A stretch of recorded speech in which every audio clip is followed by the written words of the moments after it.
Сегодня гость программы «Объектив» – человек, характеризующий свою работу как настоящий творческий и политический экзамен, и даже в какой-то мере жизненное испытание. Сегодня гость программы «Объектив» – пресс-секретарь президента Таджикистана Зафар Саидов. Зафар Шарич, добро пожаловать на передачу «Объектив». После окончания Таджикского госуниверситета преподавал на кафедре философии. Работал заведующим отделом ЦК ЛКСМ Таджикистана, главным специалистом Верховного Совета Таджикской ССР, главным специалистом пресс-службы президента и Кабинета министров Республики Таджикистан, руководителем Департамента информации Министерства иностранных дел Республики. С 15 ноября 1995 года пресс-секретарь президента Таджикистана, кандидат философских наук, автор ряда книг, член Союза журналистов Республики Таджикистан. Почему работа пресс-секретаря – это жизненное испытание? Работа пресс-секретаря президента в современных условиях нашей страны действительно является своеобразным политическим творческим экзаменом и даже жизненным испытанием. Но сегодня, когда наше общество избавилось от состояния внутреннего военно-политического противостояния, когда в основном восстановлены мир и национальное согласие, и мирный процесс в стране благодаря усилиям президента республики приближается к своему логическому успешному завершению, работать стало намного легче и приятнее. Но все же, в силу специфики своих служебных обязанностей, пресс-секретарь президента находится на виду. Его работа, ее результаты находятся под контролем не только аппарата президента, но и широкого круга людей, всего общества. И это, естественно, налагает огромную ответственность на работу пресс-секретаря президента. Почти ежедневно, ведя постоянный диалог с представителями средств массовой информации не только Таджикистана, но и зарубежных средств массовой информации. Кстати, большой штат сотрудников пресс-службы. В нашей пресс-службе, кроме пресс-секретаря, трудятся 2 советника, старший инспектор и телегруппа, в составе которой работает личный телеоператор президента, телекомментатор и видеоинженер, который следит за исправностью видеотехники, то есть технической базы деятельности нашей телевизионной группы. Часто телезрители видят вас как комментатора президентских указов и распоряжений. В каких случаях эти комментарии необходимы, и распоряжения о них исходят непосредственно от главы государства? Я бы сказал, что пресс-служба президента выступает в обоих ипостасях, в обоих проявлениях. В большинстве случаев указы президента, его распоряжения, правительственные постановления, которые он подписывает, его публичные заявления, его выступления не нуждаются в каких-либо дополнительных комментариях и разъяснениях. В этих случаях мы выступаем в роли структуры, которая ретранслирует, доводит президентский материал в чистом виде до широкого круга людей, до общественности.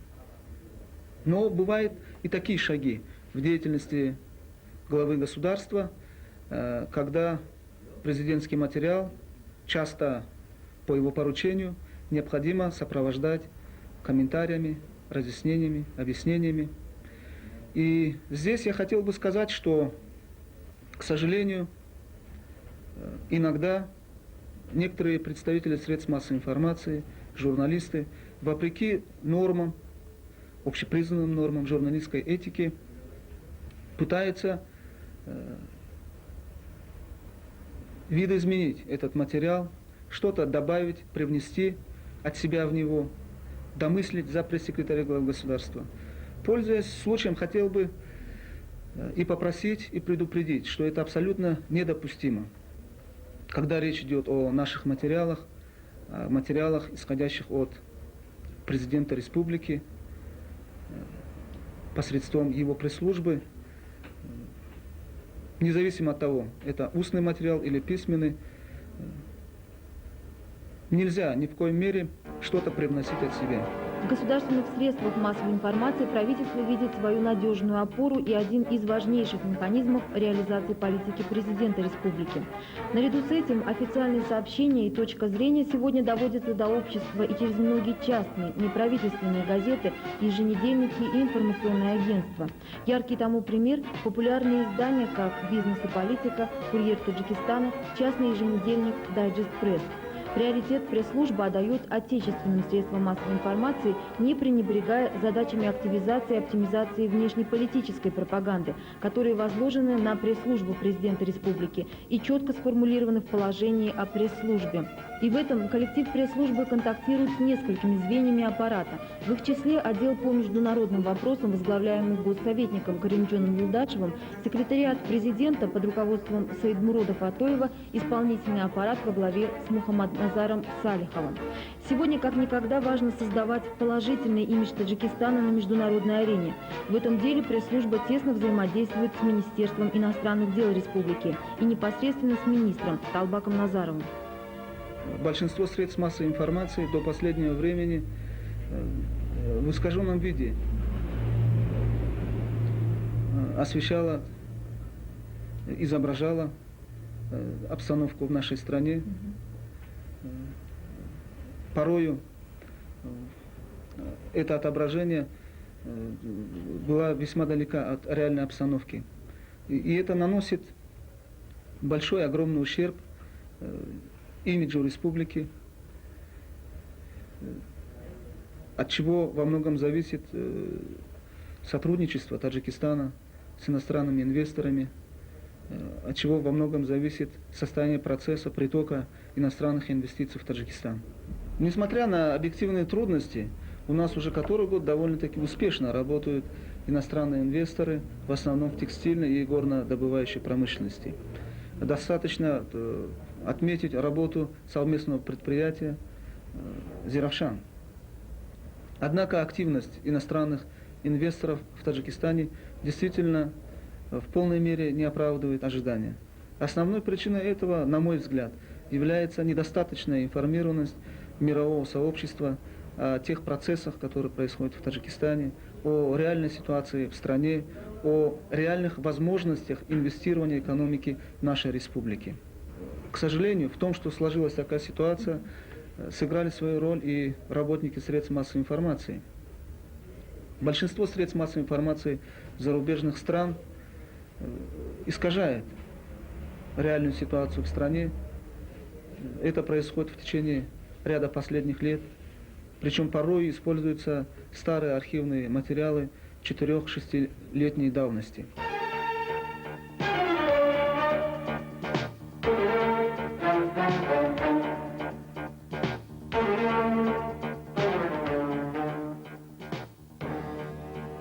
Зафар Шариевич, один из последних указов президента страны, указ об очередных мерах по обеспечению социальных гарантий и увеличению социальных пенсий.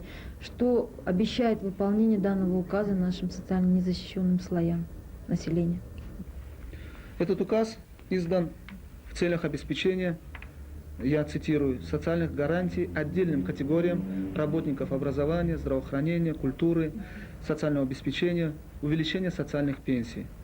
И предусматривает увеличение, это очень важно, с 1 января 2000 года на 30% и с 1 апреля будущего года на 10% действующие тарифные ставки и оклады работников детских дошкольных учреждений, общеобразовательных школ, школ-интернатов, детских домов, спецшкол, гимназий, лицеев, музыкальных и художественных школ, профессионально-технических училищ, средних специальных учебных заведений, библиотек, музеев, дворцов и домов культур, других учреждений клубного типа, работников домов-интернатов, лицей-интернатов для инвалидов, домов отдыха, социальной помощи на дому, врачебно-трудовых экспертных комиссий и работников учреждений здравоохранения. Зафар Шариевич, для президента, наверное, пресс-служба ежедневно готовит обзор самых важных сообщений, газетных публикаций. Это касается и телевизионных обзоров, да? Совершенно верно.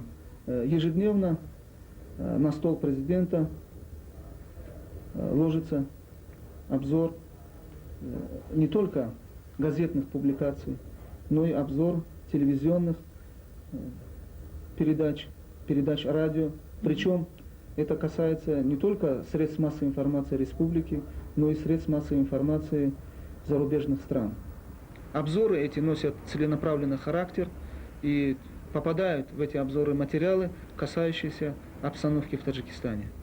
Зафар Шариевич, есть какие-то программы, телевизионные программы, которым президент отдает свое предпочтение? Безусловно, президент Таджикистана внимательно следит за передачами таджикского телевидения и радио. Он часто дает оценки тем или иным передачам, дает ценные рекомендации, которые учитываются руководством и творческим коллективом государственного телевидения и радиовещания. Естественно, что приоритет отдается новостным передачам, но не только. Совсем недавно президент Таджикистана очень хорошо отозвался на заседании правительства о передаче таджикского телевидения, посвященного семейным проблемам. И вы знаете, что даже президент проявил личную заботу, личное внимание в отношении некоторых участников этой передачи. Зафар Шариевич, вы работаете пресс-секретарем президента уже 4 года, это постоянный контакт с журналистами. Вы должны смотреть все передачи, читать все газеты. И вот скажите, за это время общения с прессой были ли какие-то случаи, которые вас удивили, запомнились, шокировали, возможно? Ну, я хотел бы начать с того, что действительно уже 4-й год работаю с президентом Таджикистана Эмомали Шариповичем Рахмоновым. Это огромная честь, огромное доверие и в то же время часть моего человеческого счастья.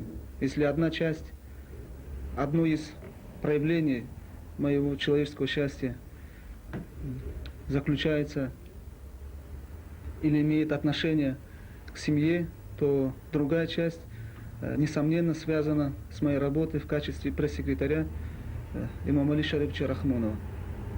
Мне очень приятно, что Эмомали Шарипович Рахмонов назначил меня на эту должность, очень ответственную, очень интересную, в день рождения моей покойной матери, 15 ноября 1995 года.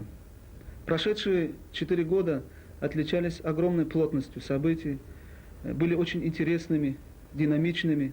Сейчас мне на память приходит довольно-таки смешной, курьезный случай, когда во время очередного выпуска новостей таджикского телевидения на русском языке диктор Гульчара Гафурзаде, это было несколько лет назад, объявила о мероприятии с участием премьер-министра республики Яхьи Нуриддиновича Азимова, но в эфир почему-то, видимо, по каким-то техническим неувязкам, пошел мой комментарий.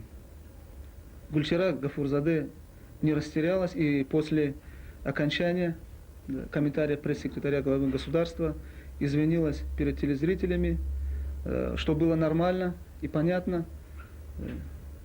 и извинилась прямо в эфире передо мной. Я был в шоке. Мне было одновременно приятно, в то же время я был в растерянности, и в то же время я оценил высокую культуру сегодняшних работников таджикского телевидения. Ваш Шариевич, помимо своей основной должности, я не забываю, что вы долгие годы преподавали на кафедре философии, а философы больше других склонны к постоянным размышлениям, поисков смысла жизни. И поэтому мой последний вопрос в несколько ином ракурсе. Вот скажите, в современном человеке, несмотря на все сложности жизни, должно постоянно присутствовать убеждение: я человек среди таких же, как я. Несмотря на все наши трудности, мы тесно зависим друг от друга. И в жизни много случайностей, говорят, не случайно лишь то, что ты человек. Место в жизни, все мы ищем его. Это больше, чем работа, больше, чем призвание. Вы нашли свое место в жизни? Несомненно, я нашел свое место в жизни. Если надо было начать жизнь с изного, я пошел бы по этому пути. Я очень доволен тем, что в 38 лет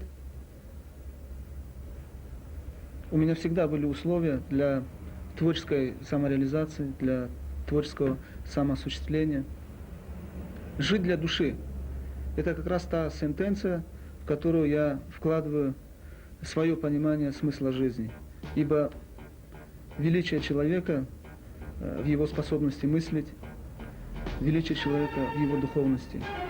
Жизненный девиз Зафара Саидова «Идеал в тебе самом», препятствие к достижению его в тебе же. Твое положение есть тот материал, из которого ты должен осуществить этот идеал. Одно из любимых изречений «С грехом ссорься, с грешником мирись». Ненавидь дурное в человеке, а человека люби. Величие человека в его духовности и способности мыслить. Жить для души – краткий и емкий девиз пресс-секретаря президента республики. Действительно, это так. Я очень люблю петь. Причем песни талантливого, известного таджикского певца Джурабека Муродова.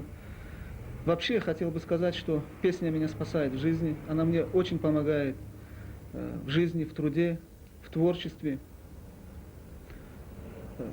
Но если вы не против, я сейчас не спою, а прочитаю кусочек из любимых стихов Сергея Александровича Есенина. «Ты пропела за Ефратом розы лучше смертных дев. Если был бы я богатым, то сложил другой напев. Я б порезал розы эти, ведь одна отрада мне, чтобы не было на свете лучшей милой Шагане. Ты не мучь меня заветом, у меня заветов нет. Коль родился я поэтом, то целуюсь как поэт». Зафар Шарипович, большое спасибо за интервью, за эти стихи прекрасные. Я думаю, что телезрителям было очень интересно увидеть вас с такой стороны, помимо привычного вашего образа на телеэкранах. Большое спасибо. Уважаемые телезрители, я с вами прощаюсь до следующего выпуска программы «Объектив». До свидания.